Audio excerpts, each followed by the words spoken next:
मुस्कान, कहाँ जा रही हो तुम? शिखा ने अपनी बेटी से पूछा। मोम घर में बैठे बैठे बोर हो गई, सोच रही थी कि बाहर ही घूम आए। सुनो, ये गांव है, तुम्हारा शहर नहीं है जो कहीं भी घूम कर आ जाए। ऊपर से ये हमारा मायका है, यानी कि तुम्हारे मामा का घर। उन्हें पता लगा कि तुम अकेली बाहर घूमने गई थी तो तुम्हारे साथ साथ मुझे भी डांट पड़ जाएगी। मोम, अब मैं बड़ी हो गई हूँ, इतनी इजाज़त तो मिलनी ही चाहिए ना मुझे। जिद कर रही हो तुम? जिद नहीं कर रहे मोम, रिक्वेस्ट कर रहे हैं। अगर ये रिक्वेस्ट है तो तुम बाहर जा सकती है, लेकिन याद रखना कि थोड़ी देर में लौट भी आए, नहीं तो भगवान कसम तुम्हारे साथ साथ मेरी सामत भी आ जाएगी। थैंक यू मेरी प्यारी मोम। और इतना कहकर मुस्कान बाहर घूमने चली गई। वो आज बाहर आकर बहुत ही खुश थी। वो पहली बार गांव आई थी और यहाँ उसे बार बार बाहर घूमने फिरने की इजाज़त ना थी। गांव के कायदे कानून ही अलग होते हैं और वो गांव के कायदे कानून से वाकिफ़ ना थी। वो हमेशा से दिल्ली जैसे शहर में पली बढ़ी थी। उसके पापा की सरकारी नौकरी है। शिखा अपने शेखर की इकलौती बहन और इकलौती रिश्तेदार है। शेखर ने ही अपने मम्मी पापा के गुजर जाने के बाद शिखा को पाला था। वो उम्र भर शिखा की शादी नहीं करना चाहते थे, लेकिन फिर दुनिया के कहने पर उन्होंने शिखा की शादी कर दी। लेकिन उनकी पत्नी मनीषा शिखा की उम्र की थी, अपने पति शेखर से उम्र में काफ़ी छोटी थी। लोग तो कहते थे कि उनका कोई चाहने वाला उनसे मिलने आता था और वो एक दिन उसी के साथ भाग गई। अब ये हकीकत थी या अफवाह, ये तो भगवान ही जानता है। लेकिन शिखा बताती थी कि उसने उस प्रेमी को कई बार मनीषा से मिलते देखा था। हो ना हो मनीषा उसी के साथ भाग गई है। मनीषा के भागने के कई दिन बाद तक दोनों भाई बहन गम में डूबे रहे, क्योंकि शेखर अपनी पत्नी मनीषा पर जान छिड़कता था। उसे यकीन नहीं होता था कि मनीषा ऐसा कुछ कर सकती है। वो भी तो शेखर को इतना चाहती थी, लेकिन हो सकता है कि वो प्यार का दिखावा करती रही हो। जो भी हो, लेकिन मनीषा के जाने के बाद शेखर बीमार सा रहने लगा और अब भी काफ़ी बीमार है। इसीलिए शिखा उसे अपनी बेटी मुस्कान के साथ यहाँ देखने आई है। मुस्कान बिल्कुल अपनी मोम शिखा की हमशक्ल है। मुस्कान गांव में घूमते घूमते एक पुराने से वीरान हवेली नुमा घर के आंगन में जा पहुंची। वो घर टूटा फूटा खंडर नुमा था, लेकिन उस हवेली में एक अजीब सी कशिश थी। उस कशिश के जरिए मुस्कान उस हवेली के भीतर तक पहुंच गई। वहाँ काफ़ी अंधेरा था। तभी उससे किसी ने कहा, क्यों आई है यहाँ पर? फ़ौरन चली जाइए यहाँ से, अगर अपनी ज़िंदगी चाहती है तो। वो डरावनी सी आवाज़ सुनकर मुस्कान बहुत डर गई और डरते डरते पूछा, कौन है आप और यहाँ क्या कर रही है?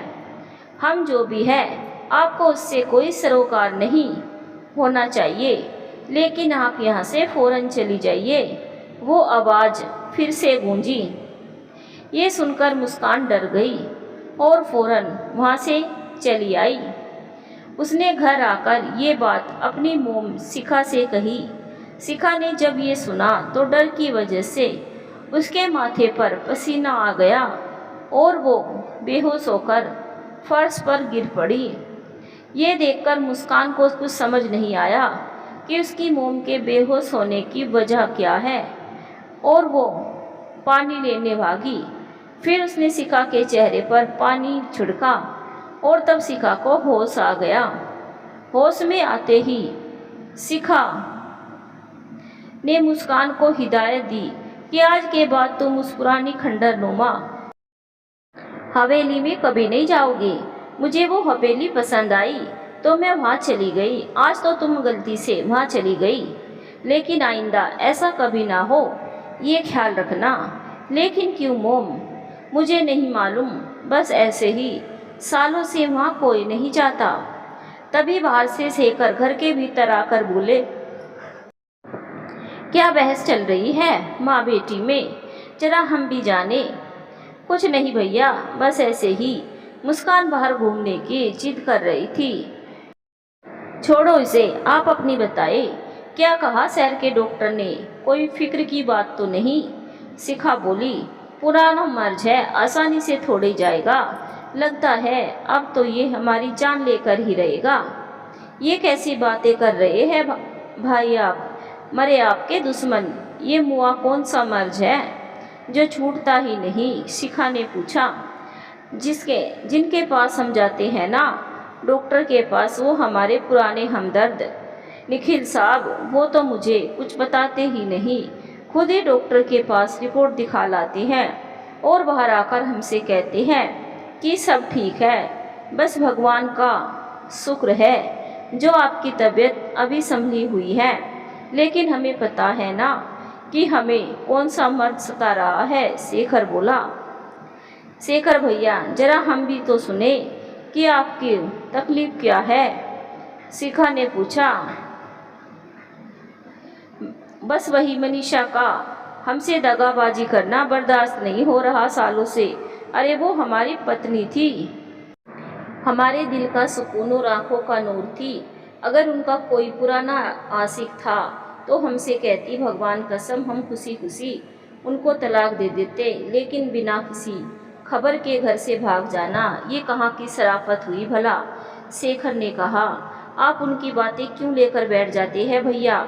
मनीषा बेवफा थी तो उसमें आपका क्या कसूर है? कसूरवार तो वो थी जो आप जैसे पति के संग न रह सकी।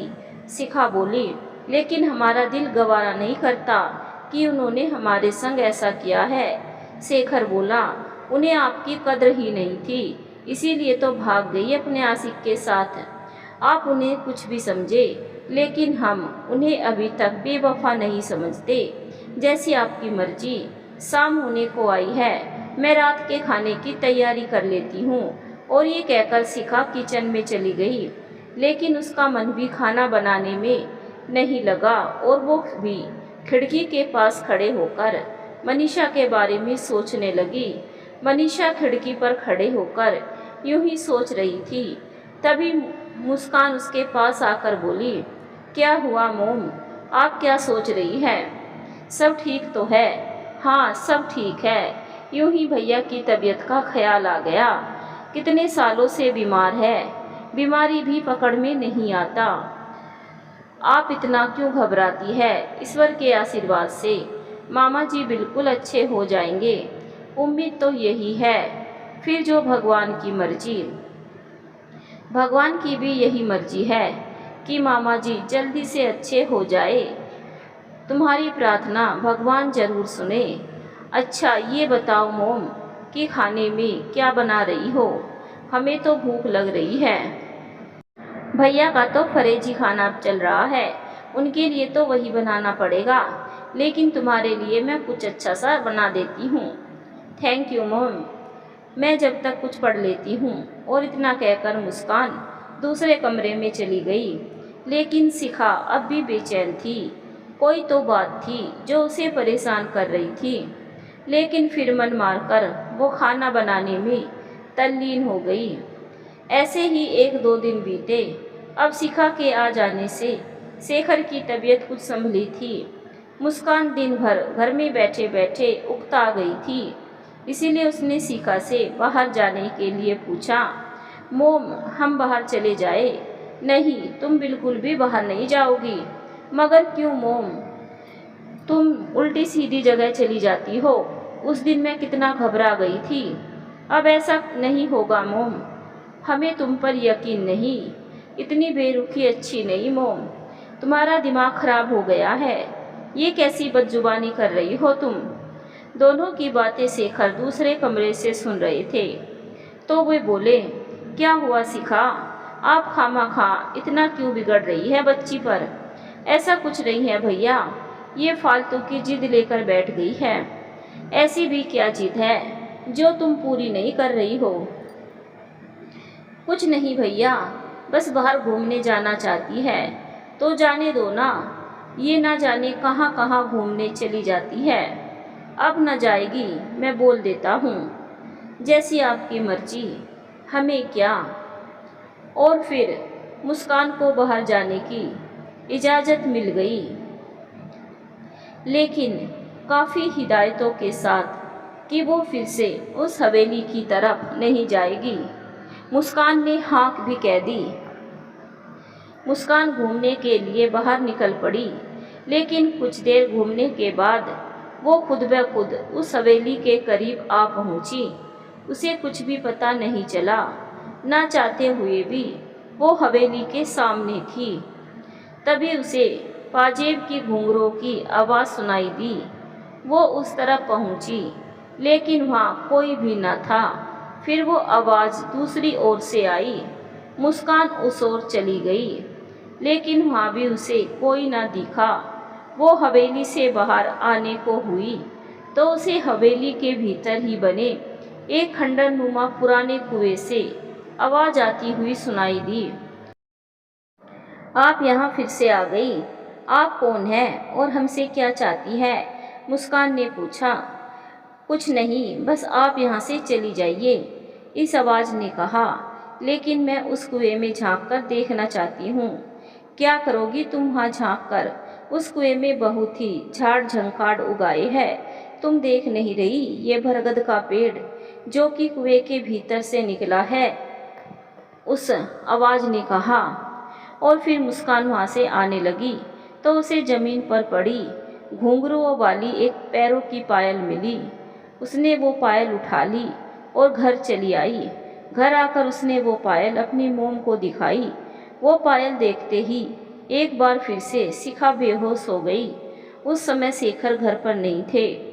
मुस्कान ने फिर से उसके चेहरे पर पानी छिड़का। शिखा होश में आई तो उसने यही कहा, आज आप फिर से उस हवेली में गई थी। लेकिन मोम, मुझे नहीं पता कि मैं खुद ब खुद वहाँ कैसे पहुँच गई। झूठ बोलती हो तुम। भगवान कसम मोम, मैं सच कह रही हूँ। क्या सच कह रही हो तुम मुस्कान बेटी? शेखर घर के भीतर दाखिल होते हुए बोले। कुछ नहीं भैया, ऐसे ही शिखा ने बात बदली। देखिए ना शिखा, निखिल सब आए हैं, इनकी खातिरदारी का इंतजाम कीजिए। शेखर बोला।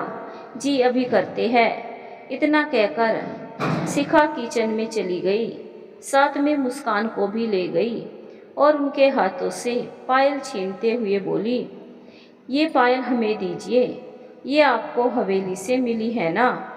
शिखा गुस्से से बोली। लेकिन मोम, आप इस पायल को कैसे पहचानती है और आपको ये कैसे पता चला कि ये हवेली से मिली है? मुस्कान ने पूछा। मुस्कान के सवाल पूछते ही शिखा घबरा गई और बोली, बस ऐसे ही, तुम आजकल कुछ ज़्यादा ही दिमाग चलाने लगी हो। तुमसे यही कहूँगी कि आज के बाद तुम फिर कभी वहाँ ना जाओगी। आप नहीं चाहती तो मैं कभी भी वहाँ नहीं जाऊँगी। और आज भी मैं वहाँ नहीं गई थी। ना जाने मैं कैसे वहाँ पहुँच गई। मुझे माफ़ कर दीजिए बेटी, तुम्हारे भले के लिए ही कह रहे हैं। शिखा बोली। कोई बात नहीं मोम, मुझे आपसे कोई भी शिकायत नहीं। मुस्कान बोली। अच्छा, तुम अपने कमरे में जाओ, मैं निखिल के लिए नाश्ते का इंतज़ाम करती हूँ। इतना कहकर शिखा नाश्ता तैयार करने लगी, लेकिन उसके दिमाग में तो वो पायल घूम रही थी। वो सोच रही थी, इतने सालों बाद ये पायल किसी ने भी नहीं उठाई और किसी को भी नहीं मिली। ये केवल मुस्कान को ही क्यों मिली? इसके पीछे क्या वजह हो सकती है? और उसने यही सोचते सोचते नाश्ता तैयार किया। फिर बाहर बैठक में देकर आ गई। उसने मुस्कान को भी नाश्ता दिया और फिर बिस्तर पर लेटकर कुछ सोचने लगी। फिर उठी तो रात का खाना जैसे तैसे उसने तैयार किया। मुस्कान और शेखर को खिलाकर खुद बिना खाए बिस्तर पर लेट गई। उसका मन बहुत ही खराब था। उसके दिमाग में उलझनें थी और वो अपनी उलझनें सुलझाने के लिए घर की एक पुरानी कोठरी में चली गई, जहाँ बहुत सा कबाड़ रखा था। वहाँ पुराने कई संदूक रखे थे। शिखा ने उसमें से एक संदूक को गौर से देखा और उसकी धूल झाड़कर उसे साफ करके खोला। संदूक में वो ना जाने क्या ढूंढ रही थी। बहुत ढूंढने के बाद उसे एक लाल पोटली मिली, जिसमें कुछ हरी कांच की चूड़ियाँ, 2 सोने की अंगूठियाँ, कानों की एक जोड़ी बालियाँ और एक पायल मिली। ये पायल उसी पायल की जोड़ी थी जो मुस्कान को हवेली से मिली थी। उसने सारा सामान तो वैसे का वैसा रख दिया, लेकिन वो पायल उठा लाई। संदूक बंद किया। कोठरी का ताला लगाकर वो अपने कमरे में आई और उस पायल को तकिए के नीचे से निकाला जो मुस्कान को हवेली में मिली थी। दोनों पायल एक सी थी, हूबहू एक दूसरे की जोड़ीदार। ये देखकर शिखा का कलेजा धक से रह गया और वो मन में बोली, नहीं, ऐसा नहीं हो सकता। हमारे गुनाहों की सज़ा हमारी बच्ची को मत देना भगवान। वो दुखी होकर बिस्तर पर लेटकर कुछ सोचने लगी और सोचते सोचते उसे कब नींद आ गई उसे पता ही नहीं चला।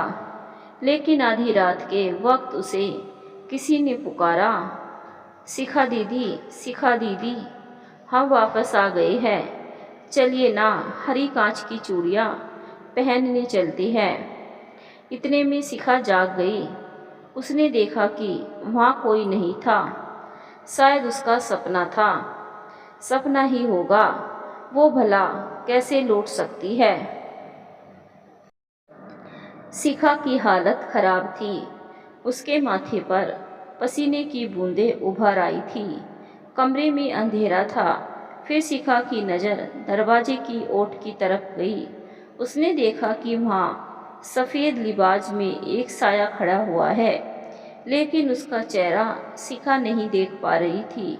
उसे देखते ही शिखा ने पूछा, कौन है वहाँ? तो किसी ने कुछ जवाब ना दिया। शिखा ने एक बार फिर से पूछा, कौन है, जवाब दीजिए। लेकिन तब भी किसी ने कोई भी जवाब नहीं दिया। शिखा का दिमाग चकरा गया और वो बौखलाकर चीख उठी। हम पूछते हैं, कौन है वहाँ? कोई जवाब क्यों नहीं देता? लेकिन तब तक वो साया दरवाजे की ओर से गायब हो चुका था।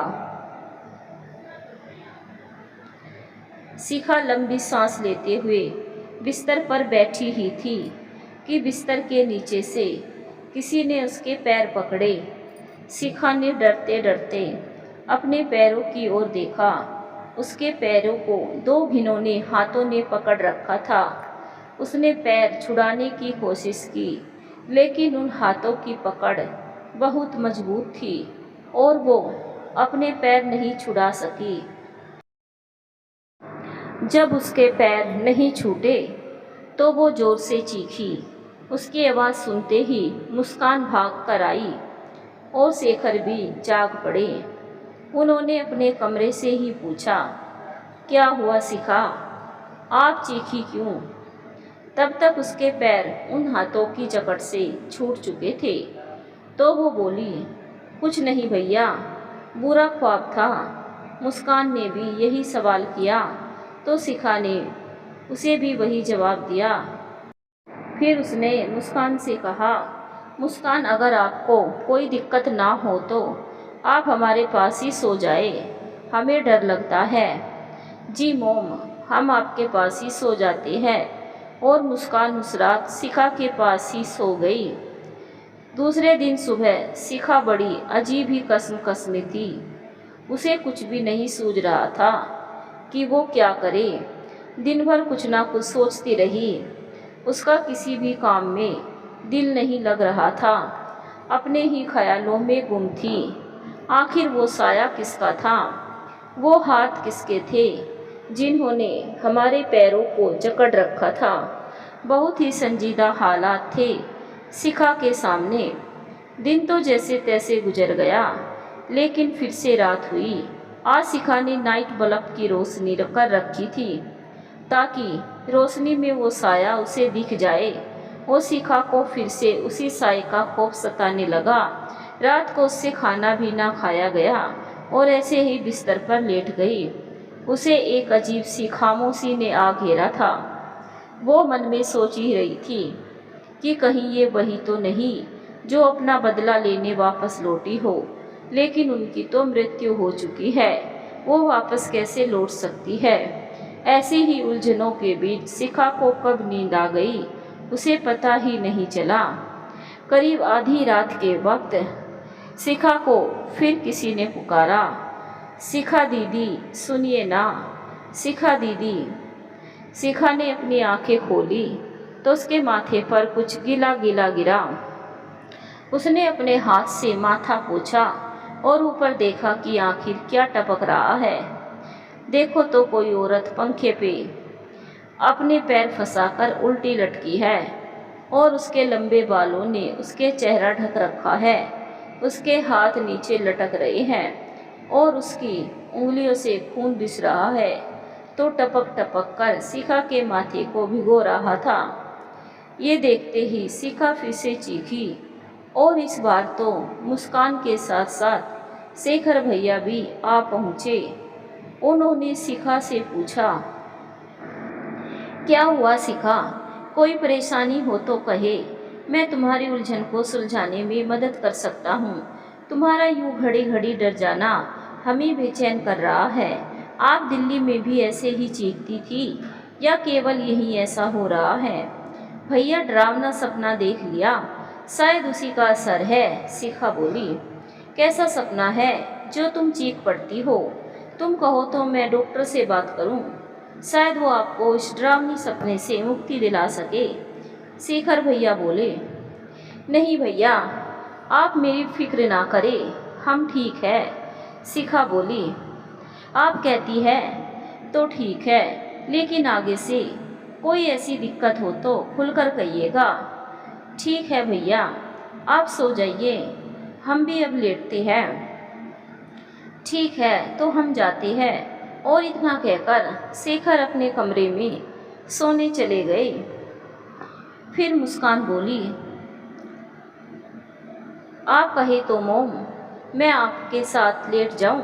नहीं, तुम जाओ, अब मैं ठीक हूँ।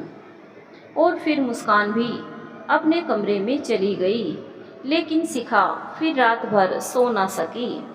सुबह हुई, उसने उस पुरानी हवेली में जाने का सोचा और दोपहर को सबको खाना खिलाने के बाद वो उस पुरानी हवेली में चली आई और घूम घूम कर हवेली को देखने लगी। फिर वो उस कुएं के पास भी आई जिसमें बरगद का पेड़ उगाया था और उसकी जड़ें यहाँ वहाँ फैली हुई थी। शिखा खड़े होकर उस पेड़ को निहारने लगी। तभी अचानक उस पेड़ की जड़ों ने शिखा के नज़दीक आना शुरू कर दिया। शिखा पीछे हटती जा रही थी और उस पेड़ की जड़ें उसके और नज़दीक आती जा रही थी। शिखा डरकर जैसे ही भागने को हुई तो उन जड़ों ने शिखा के पैरों को जकड़ लिया। शिखा अपने पैरों को छुड़ाने की कोशिश करती रही, लेकिन वो कामयाब ना हो सकी। शिखा जोर से चीखी। उसकी चीख सुनकर बाहर से गुजर रहे कोई साहब हवेली के भीतर दाखिल हुए और उन्होंने घबराई हुई शिखा से पूछा, क्या बात है मैडम, आप चीखी क्यों? और इस वक्त आप इस वीरान हवेली में क्या कर रही है? शिखा जैसे ही ये बोलने को हुई कि उसके पैरों को बरगद की जड़ों ने जकड़ रखा है, तो तब उसने नीचे की तरफ अपने पैरों को देखा। वहाँ किसी भी जड़ का कोई नामो निशान नहीं था। फिर शिखा ने झूठ बोलते हुए कहा कि यहाँ एक बड़ा सा गिरगिट था, हमने वो देख लिया और डरकर चीख पड़े। अच्छा तो ये बात है, चलिए मैं आपको बाहर तक छोड़ देता हूँ। और आइंदा इस हवेली में कभी मत आइएगा। यहाँ आपका आना आपके लिए खतरा हो सकता है, वे साहब बोले। और फिर शिखा उनके साथ हवेली के बाहर आकर घर चली आई। लेकिन रास्ते भर मन में सोचती रही कि उसे पक्का यकीन है कि जड़ों ने उसके पैरों को जकड़ा था। एक घड़ी में गायब कैसे हो गई समझ नहीं आ रहा।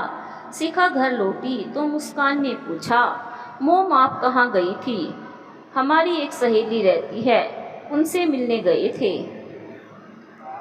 ठीक है, लेकिन आप इतनी बेचैन सी क्यों लग रही है? मुस्कान ने पूछा।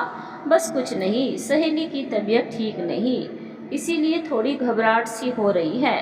अच्छा, कोई बात नहीं मोम, सब ठीक हो जाएगा, आप फिक्र ना करें। उम्मीद तो यही है।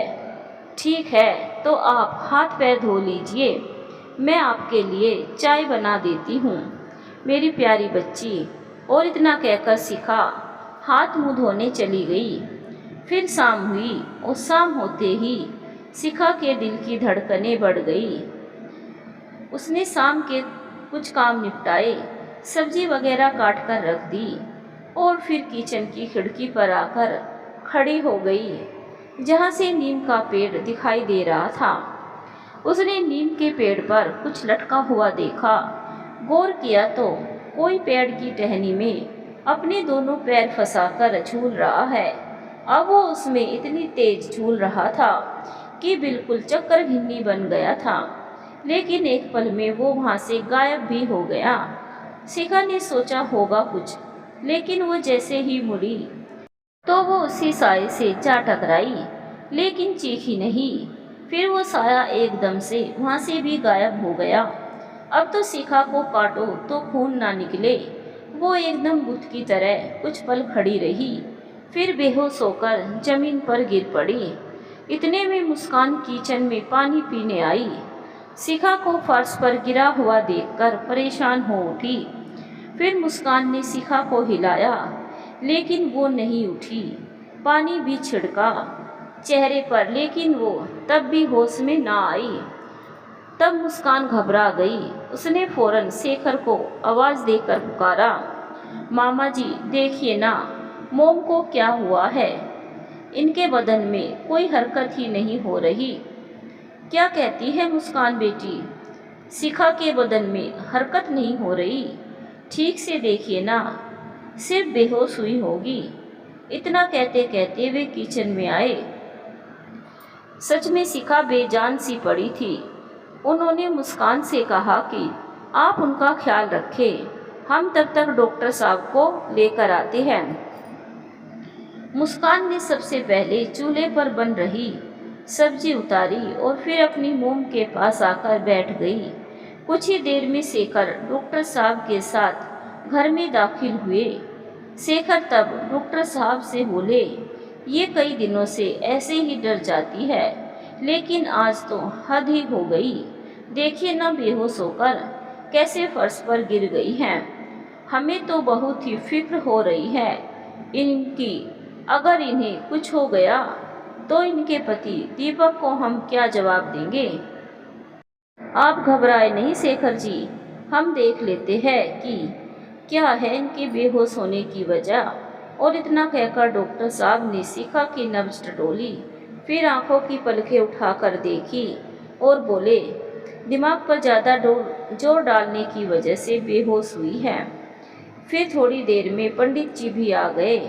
उन्होंने भी शिखा को देखा और बोले, किसी आत्मा का साया है इनके बेहोश होने की वजह। अब ये होश में आएगी तो तभी पता चल सकेगा कि इन्होंने कभी किसी के साथ बुरा तो नहीं किया। तब पंडित जी ने अपने मन में कुछ पढ़ा और फिर गंगा जल छिड़का। चेहरे पर गंगा जल पड़ते ही शिखा को होश आ गया। फिर पंडित जी ने शिखा से पूछा, सच बोलिएगा बेटी, आपने किसी के साथ कभी कुछ गलत किया था? जी पंडित जी, मैं भी कब से ये गुनाह करके पछता रही हूँ। मैंने सालों पहले एक गुनाह किया था, शायद अब मुझे उसकी सज़ा दी जा रही है। मैं भी आज किसी से कुछ नहीं छुपाऊंगी और अपनी गलती स्वीकार करूंगी। गलती? कैसी गलती शिखा? तुमने कभी तो इसका मुझे जिक्र नहीं किया। शेखर भैया बोले। कैसे करते भैया? मैंने जो गुनाह किया था उसके लिए शायद आप हमें ताउम्र माफ़ ना कर पाए। छोटे मोटे गुनाह तो सबसे रोजाना ही होते रहते हैं। मैंने तो ऐसा गुनाह किया था जिसकी सज़ा मौत से भी कम ही होगी। किसी बेकसूर को ऐसी सज़ा देना लाजमी नहीं था भैया। अब तुम बताओगी कि क्या हुआ था? पहेलियाँ क्यों बुझा रही हो? इस राज को खुलकर बताओ। जी, आज मैं सब बता दूंगी। ना जाने कब से ये राज मेरे सीने में दफन है। मैं भी इससे जल्द से जल्द निजात पाना चाहती हूँ। और फिर शिखा ने कहानी सुनानी शुरू की।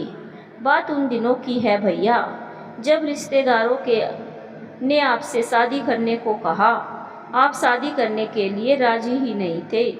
तब लोगों ने आपको समझाया कि अभी तो शिखा आपका ख्याल रख रही है, और जिस दिन शिखा शादी करके अपने ससुराल चली जाएगी तो फिर आप क्या करेंगे? तो आपका भला इसी में है कि आप शिखा के ससुराल जाने से पहले ही अपनी शादी कर ले। फिर शेखर भैया बोले, हमसे भला इस उम्र में कौन शादी करना चाहेगा? बाल सफ़ेद हो गए हैं, कमर भी झुक सी गई है, चेहरे पर झुर्रियाँ पड़ गई हैं, आँखों की रोशनी भी कमज़ोर हो गई है। कौन हमें अपना जमाई बनाना चाहेगा? अगर किसी लड़की ने हमें पसंद भी कर लिया तो उनके माँ बाप के जरिए हम नापसंद कर दिए जाएंगे। लेकिन शेखर भैया की बात सुनकर उनके दूर की बुआ जी बोली, मर्द कभी बूढ़े नहीं होते शेखर बेटा। फिर आप तो केवल शिखा से 10 साल ही बड़े हैं। अगर आप आज ही हाँ कह दे तो हम आज ही लड़कियों की लाइन लगा दे तुम्हारे लिए। मजाक कर रही हो बुआ जी आप? शेखर भैया बोले, रुक्मणी कभी मजाक नहीं करती शेखर बेटा। ना हो तो आजमा कर देख लीजिए। अच्छा, तो फिर हमें कोई ऐतराज नहीं, लेकिन याद रहे लड़की की मर्जी से ये शादी होनी चाहिए। कोई जोर जबरदस्ती ना हो शादी करवाने में। कोई जोर जबरदस्ती ना होगी, हम ये जिम्मेदारी लेते हैं। और फिर कुछ दिनों की मेहनत मशक्क़त के बाद आखिर शेखर भैया के लिए रुक्मणी बुआ जी ने एक लड़की ढूंढ ही ली।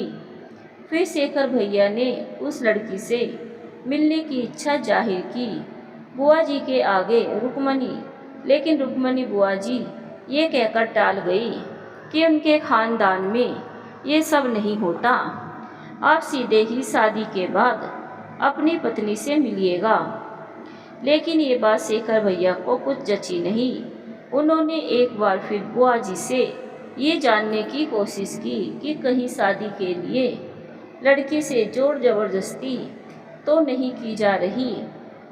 तब बुआ जी बोली, तुम धीरज रखो शेखर बेटा, ऐसा कुछ भी नहीं है। लड़की अपनी मर्जी से ये शादी कर रही है। फिर शेखर भैया ने अपनी रुक्मणी बुआ जी पर यकीन कर लिया। फिर शेखर की शादी हो गई। सब बेहद खुश थे इस शादी से। खास तौर पर शिखा बेहद खुश थी। उस चांद सी खूबसूरत भाभी जो मिल गई थी, जिसका नाम मनीषा था। दोनों ननंद भाभी आपस में जल्द ही घुल मिल गई। मनीषा स्वभाव की बहुत अच्छी थी। वो अपने पति का खूब ख्याल रखती। कुछ दिनों में शेखर भैया के चेहरे की रंगत बदल गई। मनीषा का साथ पाकर उनके चेहरे पर चमक सी आ गई थी। वे भी अपनी पत्नी मनीषा से बहुत प्यार करने लगे थे। उनकी हर इच्छा पूरी करने की पुरजोर कोशिश करते। लेकिन कभी कभी उन्हें ये लगता कि मनीषा उनसे कुछ छुपा रही है, क्योंकि कभी कभी उन्होंने उन्हें अकेले में रोते हुए पाया है। और उन्हें देखकर वे फौरन ही अपने आंसू पोंछ लेती थी।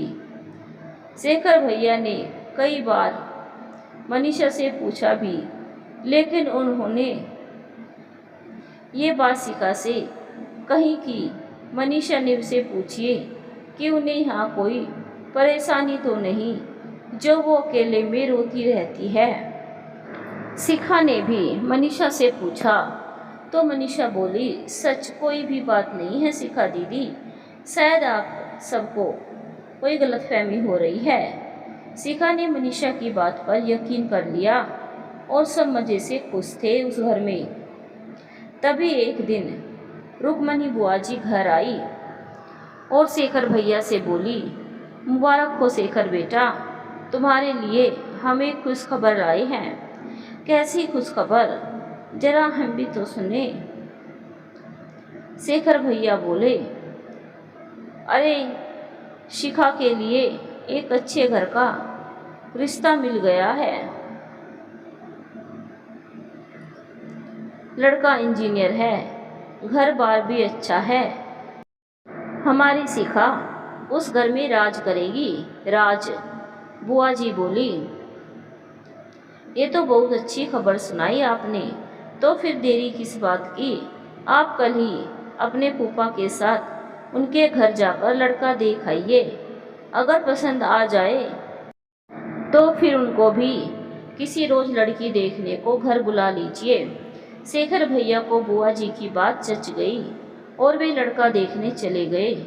उन्हें लड़का पसंद आ गया और उन्होंने उन्हें भी अपने घर की लड़की देखने को कहा।